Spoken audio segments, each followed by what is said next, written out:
হ্যাঁ ভিউয়ার্স, আপনারা সবাই কেমন আছেন? অবশ্যই আপনারা সবাই ভালো আছেন। আপনারা ভিডিও থাম্বনেল এবং টাইটেল দেখে বুঝতে পারছেন আপনারা আজকে নিয়মিত গণতন্ত্র বাংলাদেশ সরকারের একটি পুলিশ কনস্টেবল একটা নিয়োগ বিজ্ঞপ্তি। তারা অসংখ্য পদে, মানে অসংখ্য মানে কোনো নির্দিষ্ট নয়, অসংখ্য পদে বাংলাদেশের প্রত্যেকটা জেলা থেকে পুলিশ কনস্টেবল নিয়োগ বিজ্ঞপ্তি দেবে। বর্তমানে কিন্তু প্রত্যেকটা সরকারি কিন্তু নিজের যোগ্যতা হচ্ছে সবাই কম বেশি জানেন। এবং কে যদি বিভিন্ন লেনদেন বা বিভিন্ন ধরনের আপনার প্রতারণা শিকার হন, এগুলো যদি উপর স্তরের আপনার মানুষ জানতে পারে, তাহলে আপনার চাকরিটা যাবে এবং আপনাকে আইনগত ব্যবস্থা নেওয়া হবে। এজন্য আমি বলবো, আপনারা যারা আমার ভিউয়ার্স আছেন, আমার আমার আপনারা আমরা যারা আমার ভিডিওগুলো দেখেন, বিভিন্ন ভিডিও দেখেন, তাদেরকে আমি রিকোয়েস্ট করবো, আপনারা কোনো ধরনের কোনো মানুষকে ধরা লাগবে না, কারোর সাথে লেনদেন করা লাগবে না। নিজে মাঠে গিয়ে শারীরিক পরীক্ষা দেন, শারীরিক পরীক্ষার পর লিখিত পরীক্ষা, এরপরে মৌখিক পরীক্ষার পর তো পরীক্ষার আপনার চাকরি হয়ে যাবে। মানে 1 সপ্তাহ 10 দিন ভিতরে আপনার চাকরি কনফার্ম হয়ে যাবে। আমি মনে করব আপনি এই দিক সেদিক ঘুরে ফিরে না করে আবেদনটা করেন। নিজের যদি যোগ্যতা থাকে, ন্যূনতম একটি এসএসসি পাসের সার্টিফিকেট এবং বয়স যদি 20 থেকে আপনার যদি 18 থেকে যদি 18 থেকে যদি 20 বছর ভিতরে আপনার বয়স হয়, তাহলে আপনি আবেদনটা করতে পারবেন। তো আবেদন কিভাবে করবেন, এখানে একটা জিনিস, পুলিশের একটা জিনিস সুবিধা হচ্ছে, আপনার পরীক্ষার ডেটটাও দিয়ে দিছে, আপনি শুধু আবেদনটা করবেন। এখানে পরীক্ষার ডেটটাও দিয়েছে, কোন কোন জেলার লোক কোন কোন তারিখ আপনার শারীরিক মাপ দিবেন এবং লিখিত পরীক্ষা দিবেন, মৌখিক পরীক্ষা দিবেন, এগুলো ডেট গুলো দিয়ে দিচ্ছে। তাই মনে করবো এই সকল চাকরি মিস করবেন না। যদি আপনার একটা এসসি পাসের সার্টিফিকেট এবং আপনার বয়স 18 থেকে 20 বছর হয়ে থাকে, এটা আপনার জন্য চাকরি, আপনি অবশ্যই আবেদন করবেন। আবেদন কিভাবে করবেন, সময়সীমা কি, একটু সংক্ষেপে আমি আপনাদেরকে বলে দেবো। রিকোয়েস্ট করে ভিডিওটা শেষ পর্যন্ত সুন্দর করে দেখতে থাকুন। দেখেন, আমি একবার এই যদি বলি, প্রথমে তারা নিচে একটা হেডিং লাইন দিয়েছে। দেখেন, হেডিং লাইনটা হলো আপনার, দেখেন, আবেদন শুরু অনলাইনে 1 অক্টোবর থেকে 15 অক্টোবর, মানে 1 থেকে 15 তারিখ ভিতরে আপনাকে আবেদনটা করতে হবে। এরপরে যেগুলো ইম্পর্টেন্ট, এগুলো শুধু আমি আপনাদের সাথে শেয়ার করব। এরপর আসেন পদের নাম constable, police Bangladesh police constable. তো এখানে প্রথমে যেটা বয়সের একটা কথা আছে, দেখেন এখানে তারা বয়সের কথা বলছে 18 থেকে 30 বছর। 18 থেকে 30 বছর থেকে মানে 15 অক্টোবর, আবেদনের শেষ 15 অক্টোবর না। তো তাহলে আপনি কি করবেন, আপনার সার্টিফিকেটের যে বয়সটা আছে, ওই বয়স থেকে 15 অক্টোবরের ভিতরে যদি আপনার বয়স 18 থেকে 20 বছর ভিতর হয়ে থাকে, তাহলে আপনি আবেদন করতে পারবেন। কিন্তু মুক্তিযোদ্ধা এবং যারা কোটাতে আছেন, মুক্তিযোদ্ধা এবং পাহাড়ি নৃগোষ্ঠী এবং আপনার তৃতীয় লিঙ্গ, মানে যে সকল কোটা আছে, ওদের ক্ষেত্রে কিন্তু বয়স একটু সীমিত, তাদের একটু সুযোগ সুবিধা দেবে। এরপরে দেখেন, আপনার শিক্ষাগত যোগ্যতা বলছে এসএসসি পাস করতে হবে, কিন্তু আপনাকে 2.50 উপরে পয়েন্ট থাকতে হবে এসএসসি পাসের। এরপর জাতীয়তা, অবশ্যই আপনাকে বাংলাদেশের জাতীয়তা থাকতে হবে। বাংলাদেশের আপনার জন্ম নিবন্ধন না হলে ভোটার আইডি কার্ড, দুইটা থেকে একটা অবশ্যই মাস্ট লাগবে। এরপর আপনাকে অবিবাহিত হতে হবে, কোনো তালাকপ্রাপ্ত গ্রহণযোগ্য না। মূল কথা, আপনি অবিবাহিত থাকতে হবে, তাহলে আপনি আবেদন করতে পারবেন। এবার আসেন শারীরিক আপনাকে কি, যেটা মোস্ট ইম্পর্টেন্ট, এটা মানে আপনার একজনের পুলিশে, সেনাবাহিনী বলেন, নৌবাহিনী বলেন, সামরিক বাহিনীর মধ্যে যে সকল চাকরি, সবচেয়ে মোস্ট ইম্পর্টেন্ট হচ্ছে আপনার ফিজিক্যাল, শারীরিক যে সকল মাঠ পর্যায়ে নেই, ওগুলো যদি আপনি টিকে যান, তার মানে আপনার 90% চাকরি মনে করেন হয়ে গেছে। যদি এগুলো যদি টিকে যান, আপনার শারীরিক যেটা মাপ নেয়, বিভিন্ন শারীরিক পরীক্ষা নেই, ওগুলো যদি মাঠ পর্যায়ে আপনি টিকে যান, তাহলে আপনি মনে করবেন আপনার 90% চাকরি হয়ে গেছে।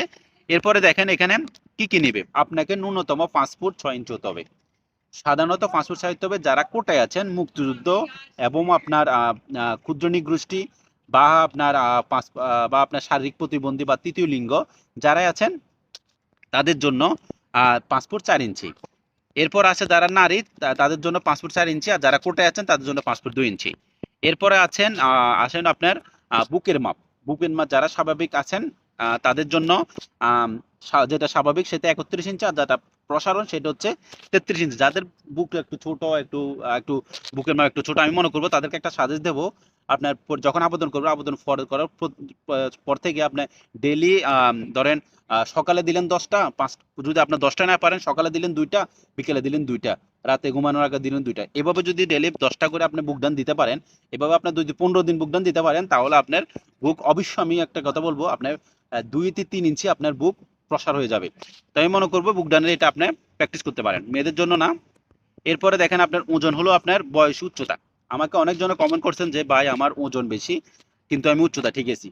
দেখেন এখানে ওজনটা উচ্চতা অনুযায়ী বলছে। আপনার যদি 5 ফুট 6 ইঞ্চি হয়, এক্সাম্পল আপনার 5 ফুট 6 ইঞ্চি হলে আপনাকে 58 থেকে 61 62 ভিতরে ওজন থাকতে হবে। তাহলে আপনি 5 ফুট 6 ইঞ্চির জন্য 58 থেকে শুরু করে 61 62 ভিতরে যদি ওজন থাকে, তাহলে আপনি পারফেক্ট। আর যারা এর থেকে 5 ফুট 7 8 তাদের যদি উপরে ওজন থাকে তাহলে কোনো সমস্যার কোনো কারণ নেই। এরপর যাদের চোখের দৃষ্টি, এটা নিয়েও আমাকে অনেকজন কমেন্ট করছেন যে ভাই আমার চোখের দৃষ্টি, আমার চশমা আছে কিন্তু আমার চোখের দৃষ্টি 6.6। দেখেন চোখের দৃষ্টি চশমার উপরে এটা ডিপেন্ড করে না। চোখের দৃষ্টিটা এখানে বলছে তারা নর্মালি চোখ, এখানে কোনো ধরনের চশমা এলাও নেই। আপনারা সবাই জানেন সামরিক খাতে কারো চশমা ব্যবহার কোনো যোগ্য নাই। চাকরি হয়ে যাওয়ার পরে ঠিক তারপরে আপনার চশমা ব্যবহার করলে এটা এটা তখন কোনো সমস্যা নেই। এখন যখন আপনার পরীক্ষা নেবে তখন কিন্তু আপনার যেটা দৃষ্টিশক্তি 6.6 লাগবে, কিন্তু বর্তমানে একটা বাংলাদেশে এটা যেটা সবচেয়ে বেশি সমস্যা এটা হচ্ছে আপনার ছেলে মেয়ে উভয়ের চোখের দৃষ্টি খুব দ্রুতই নষ্ট হয়ে যাচ্ছে। বিভিন্ন মোবাইল ইউজ করার কারণে রাত জাগে, আবার বিভিন্ন কারণ আছে চোখের দৃষ্টি কমার কারণে। তো এখানে দেখেন এবার আসেন আবেদনটা কিভাবে করবেন। আমি কিন্তু ইজিতে বলি একবারে আবেদনটা কিভাবে করবেন। আবেদনটা করবেন আপনি যদি ঘরে বসে নিজে আবেদন করতে পারেন তাহলে তো ডান আবেদন করতে পারবেন। এটা হচ্ছে বাংলাদেশ পুলিশের অফিসিয়াল ওয়েবসাইট http police.teletalk.com.bd, এটা পুলিশের অফিসিয়াল ওয়েবসাইট লিঙ্ক। এখানে প্রবেশ করলে আপনারা পুলিশের ওইখানে যেটা আবেদন লিঙ্ক এখানে চলে যেতে পারবেন, ওইখান থেকে আবেদন করতে পারবেন। আবেদনটা আপনি আপনার বাজার আশেপাশে যদি কোনো কম্পিউটার দোকান থেকে থাকে ওইখান থেকে আপনারা আবেদন করতে পারবেন, আবেদনটা করতে পারবেন। চাইলে যে একটা বাংলাদেশ পুলিশের কনস্টেবল একটা নিয়োগ প্রকাশ করছে তারা আপনাকে আবেদনটা করে দেবে। তো এরপরে দেখেন আপনার আবেদন করা শেষ হয়ে গেলে আপনারা আপনাদের মোবাইলে অবশ্যই মেসেজ দেবে, কিন্তু তারপরও একটা জিনিস আপনারা খেয়াল রাখবেন, সেটা হচ্ছে আপনাকে আপনার কোন তারিখে আপনার চাকরিটা হবে, আপনার ইন্টারভিউটা হবে। একটু এই লেখাটা আপনারা একটু মনোযোগ সহকারে শুনেন। আপনার জেলার কখন পরীক্ষাগুলো হবে আপনাকে অবশ্যই মেসেজ দেবে। যদি মেসেজ আপনার মোবাইল না আসে তারপর আপনার মাঠে কিন্তু চলে যাবেন। আপনার নিজের জেলায় যেখানে পুলিশ লাইন আছে, অবশ্যই আপনার প্রত্যেকটা জেলায় পুলিশ লাইন আছে যেখানে পুলিশের পরীক্ষা নেওয়া হয়। আপনি আপনার আশেপাশে কাউকে জিজ্ঞেস করলে যারা পুলিশে বা গভর্নমেন্ট চাকরি করে বা ভালো পজিশনে তাদেরকে জিজ্ঞেস করলে তারা খুব বলে দেবে।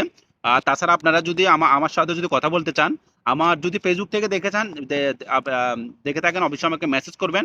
কোনো কিছু যদি ভুল হয়ে থাকে বা কোনো কিছু আপনার জানতে অসুবিধা বা জানতে চান তাহলে আমাকে মেসেজ করবেন। আর তাছাড়া পুরো চাকরিটা আমি তো বলার ওরকম সময় নেই, যেগুলো গুরুত্বপূর্ণ ওগুলো আপনাদেরকে বলছি। আপনারা পুরো ছাগল পেতে চাইলে আমাকে মেসেজ দিলে আমার ফেসবুক পেজে তাহলে আমি পুরো ছাগলটা আপনাকে দিয়ে দেবো আপনার পরিচয়। এরপরে যারা ইউটিউব থেকে দেখতেছেন তারা আমার এই ভিডিও ডিসক্রিপশন বক্সে গেলে আমার যে ফেসবুক পেজটা আছে ওইখানে আপনারা চাইলে মেসেজ দিলে আমি আপনাদেরকে পুরো ছাগলটা দিয়ে দেবো। অবশ্যই আপনারা যারা দেখতেছেন তারা অবশ্যই ফেসবুক থেকে দেখলে চ্যানেলটা ফলো দিবেন, আর যারা ইউটিউব থেকে দেখতেছেন অবশ্যই তারা আমার এই ইউটিউব চ্যানেলটা সাবস্ক্রাইব করে দেবেন। তো এবার আসেন আপনারা কোন কোন জেলার লোক কখন পরীক্ষা দেবেন। আমি আবারও বলি, যদি মোবাইলে মেসেজ না আসে আপনি পুলিশ লাইনে ওইখানে যেখানে আপনাদের পরীক্ষা হয় ওটা আপনারা যদি না জানেন আমাকে মেসেজ করেন, আমি আপনার জেলা অনুযায়ী কোথায় পরীক্ষা হয় সেটা বলে দেবো।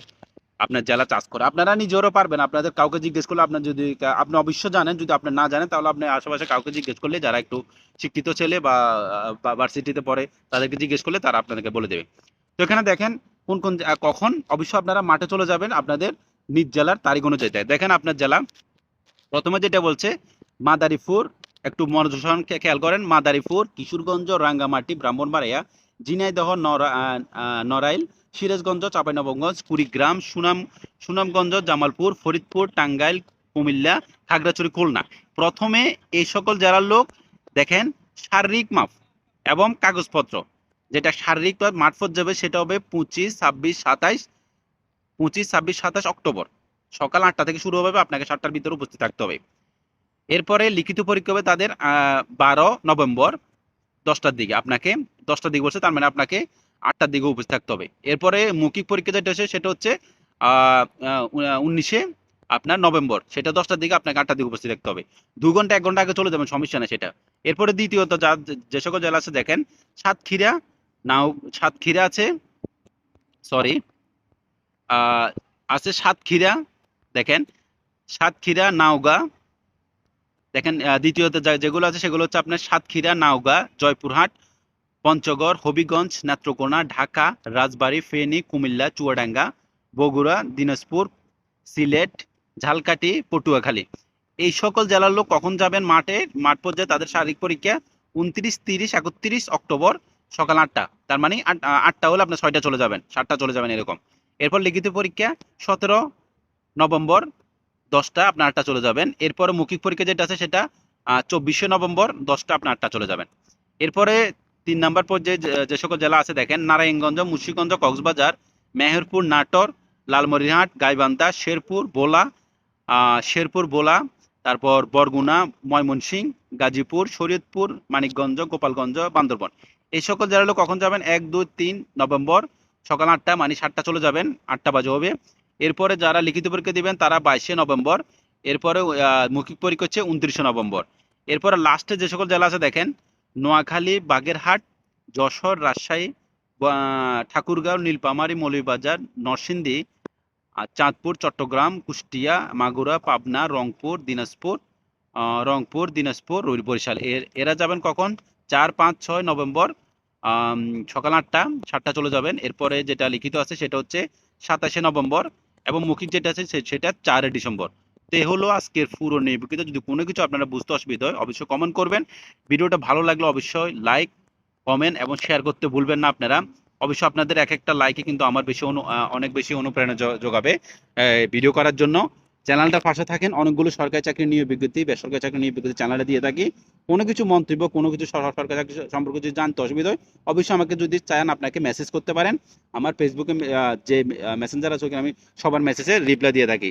সবাইকে যথেষ্ট পরিমাণে চাকরি নিয়োগ বিজ্ঞপ্তিতে সাহায্য করার জন্য, নিয়োগ বিজ্ঞপ্তি কোনো কিছু বুঝতে অসুবিধা হলে সেটার জন্য সাহায্যের জন্য চেষ্টা করি। তো thank you so much for my watching video. Thank you.